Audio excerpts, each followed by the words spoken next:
Welcome to the broadcast.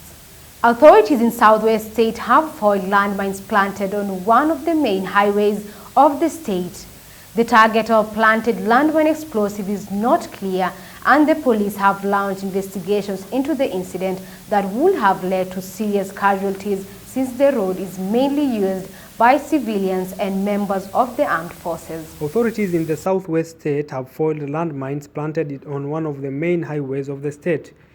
The state said the Somali National Army on Thursday managed to safely defuse landmine bombs planted by the member of the Somali militant Al-Shabaab. The roadside bombs were planted along the road that connects Mori and Al-Mbarkonton areas of Lower Shabelle region. Landmines have been the weapon of choice of armed groups used against Somali security forces and ATMIS. However, while the Somali security forces and ATMIS continue to be the most frequently targeted by landmines, the landmine threat disproportionately impacts civilians who made up to 42% of all landmine-related casualties in 2021. Al-Shabaab landmine attacks have claimed over 5,000 casualties and approximately 2,177 fatalities between 2017 and 2019. They have increased in lethality as more commercial producers enter the group's landmine production pipeline, making each single attack more lethal and deadly. Elsewhere, Jubaland forces on Wednesday thwarted landmine planted by militants to harm traders at an animal market in Afmadow city of Lower Juba region. Authorities in the state thanked local people for working with security agencies and providing information that led to averted these terror attacks. The Jubaland police force has launched a manhunt operation to apprehend the culprits. Residents of the northern town located on the border of both Puntland and Galmudug are seeking help after the town was swallowed by sand dunes. The sand dunes, which have covered homes and properties, have displaced more than 80% of the local population. The town of Dinouda in Mudug region was once booming, but today it has totally been swallowed by sand.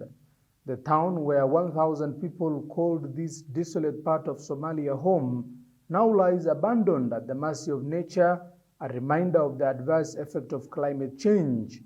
The area residents have called for action from the Somali government and its partners to save the town where many people have been displaced. More than 80% of the residents of the town have fled the area since the beginning of the year after their property was totally swallowed by the sand. dowladda federaalka dowladaha xubnaha ka deeq bixiyayaasha hay'adaha caalamiga kuwa NGO-yada kuwa gaarka loo leeyahay diasporada waxaan leenahay arintaasi waa arin caalami. We call on the federal government, the federal member states and the donors to respond to the emergencies being reported, which needs the support of everyone.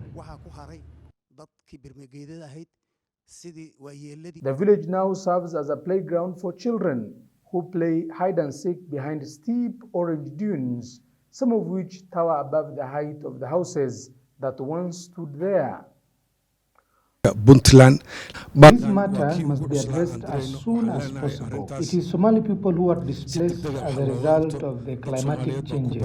It should be given the same magnitude as the security and the drought. It is not less severe, very tough. While developed countries can absorb weather shocks, Somalia's ability to respond to drought and floods is as poor as its people. Currently, Africa only attracts 5% of the world's climate-related funding, despite suffering disproportionately from the impacts of the global warming. Puntland state of Somalia is helping the displaced families access their homes, but communities like these across Somalia need access to international climate justice.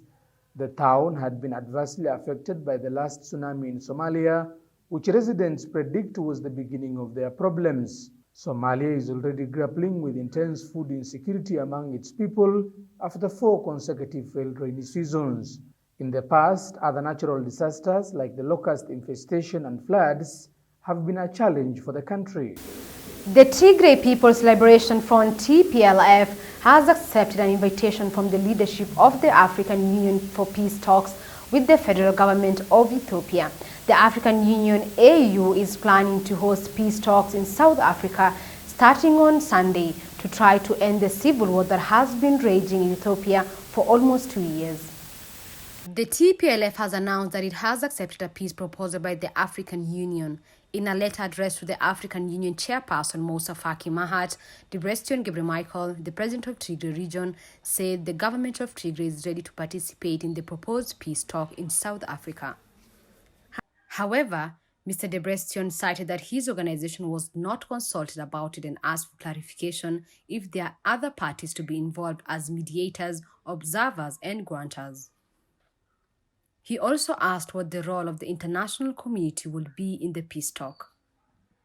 TPLF also asked for clarification about logistics, including travel and security arrangements for the negotiating team. The African Union AU invited the rival parties to negotiations aimed at ending a 2-year conflict that has left thousands of civilians dead and millions uprooted. Both sides had previously said they were prepared to participate in AU-mediated talks, but intense fighting has continued to rage across Tigray, a northern region bordering Eritrea. The region of 6 million people has been facing desperate shortages of food, fuel, medicines, and other emergency supplies, with the United Nations World Food Programme warning of rising malnutrition even before the latest halted aid deliveries. The talks headed by AU Chair Moussa Faki Mahamat and slated for this weekend will be the first formal negotiations between the two sides since the war broke out in November 2020. With this announcement, the African Union has succeeded in getting both parties to the conflict to adhere to its proposal, as the Ethiopian authorities have already given the agreement to sit at the table with the TPLF on Wednesday. The conflict in Ethiopia erupted following an attack by the TPLF on the army's main base in Mekelle, after which Abiy ordered an offensive against the group following months of political and administrative tensions. A humanitarian truce is currently in force, although both sides have accused each other of preventing the delivery of aid. The TPLF accuses Abiy of whipping up tensions since coming to power in April 2018, when he became the first Oromo to take office. Until then, the TPLF had been the dominant force within Ethiopia's ruling coalition since 1991, the ethnically supported Ethiopian People's Revolutionary Democratic Front, EPRDF. The group opposed Abiy's reforms, which it saw as an attempt to undermine its influence. Meanwhile, Addis Ababa, Ethiopia's capital, is now covered by Safaricom network. Safaricom, which is one of Kenya's leading telecommunication companies, said Ethiopia's 2G, 3G and 4G network will be available in 11 cities.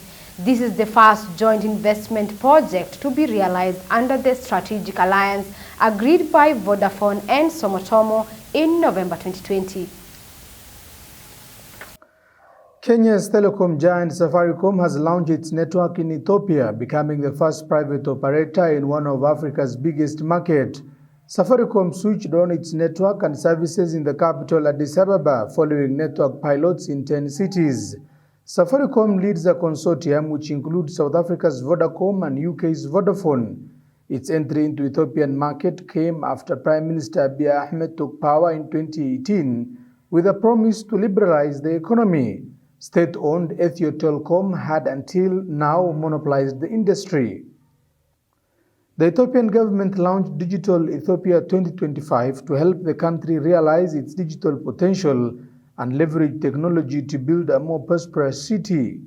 As part of that process, Safaricom Ethiopia was granted a nationwide full-service unified telecommunication service license and is the first company in the country to launch a competitive mobile service to Ethio Telecom, which is state-owned.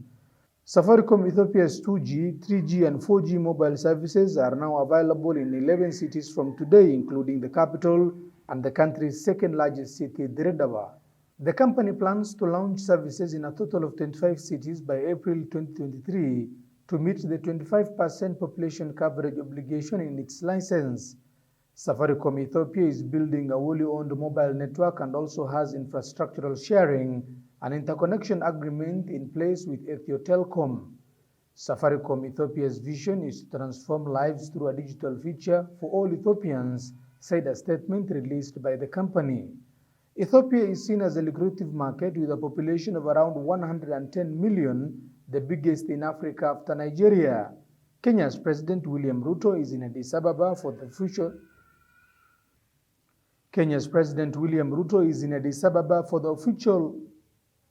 Kenya's President William Ruto is in Addis Ababa for the official launch, his first visit to the country since he took office in August after winning the elections. The UN has condemned North Korea's latest ballistic missile launch Tuesday, saying it was a reckless act and a violation of Security Council resolutions. The Secretary General of the United Nations has called North Korea to resume dialogue to achieve sustainable peace and the complete and verifiable denuclearization of Korean Peninsula. A top United Nations official said that the Democratic People's Republic of Korea DPRK launch of a long-range ballistic missile was a reckless act and a clear violation of relevant Security Council resolutions. Of a long-range ballistic missile. This was a reckless act and addressing a clear the violation Security of Council relevant today, after the DPRK tested a ballistic missile on 4th of October, Assistant Secretary General for Middle East, Asia and Pacific Khalid Kiari said that the Secretary General calls on the DPRK to immediately cease any further destabilizing acts and comply fully with its international obligations under relevant Security Council resolutions. Some states continue to rely on nuclear weapons in their security policies. Nuclear weapons pose He also an said that existential in addition to threat yesterday's humanity. launch, the DPRK launched systems with the apparent characteristics of short-range ballistic missiles on 25th, 28th, 29th September and 1st October. Act and the clear violation of relevant Security Council resolutions. This launch risks triggering a significant escalation of tensions in the region and beyond.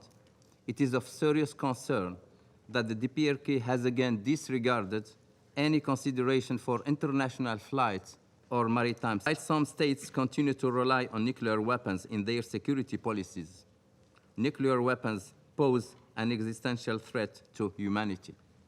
Their continued existence heightens the risk of unintended escalation or miscalculation. We must strengthen our efforts to eliminate nuclear weapons. Secretary General urged the DPRK to reset the course to dialogue and build on previous diplomatic efforts. He reaffirms his commitment to working with all parties for sustainable peace and the complete and verifiable denuclearization of the Korea Peninsula. Geng Shuang, Chinese Deputy Permanent Representative to the United Nations, said the Council's resolution should fairly treat all the provisions rather only focusing on the sanctions. 一味对朝施压，于事无补，并非正道。 Also talking at the Security Council, Hwang Jong-kook, Permanent Representative of the Republic of Korea to the United Nations, stated that any attempt by the DPRK to justify its possession or the potential use of nuclear weapons will simply not be recognized by the international community under any circumstances. Any attempt by the DPRK to justify its possession or the potential use of nuclear weapons will simply not be recognized by the international community under any circumstances. Mr. President, the DPRK's continued breach of its international obligations must be held accountable.